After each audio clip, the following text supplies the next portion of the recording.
تو همین تهران خودمون یه مادر موفق هست که 4 تا بچه داره، یکی از یکی بهتر، یکی از یکی نجیبتر، با اخلاقتر، دکتر، مهندس، تحصیل کرده.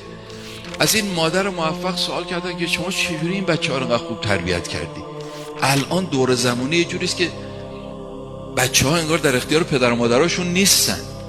شما چجوری انقدر خوب تربیت کردی؟ این مادر موفق یک جمله گفت هر چی که خواستم بچه هام بشن خودم عمل کردم. اگه خواستم بچه هام دروغگو نباشن خودم مراقب بودم صداقت داشته باشم. اگه خواستم بچه هام منظم باشن خودم منظم بودم. اگر خواستم بچه هام نمازشون رو بخونم خودم نماز خون بودم.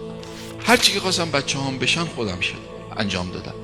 برخلاف بعضیا که اون چی که خودشون نشدن و آرزو داشتن بشن میخوان سر بچه هاشون در بیارن.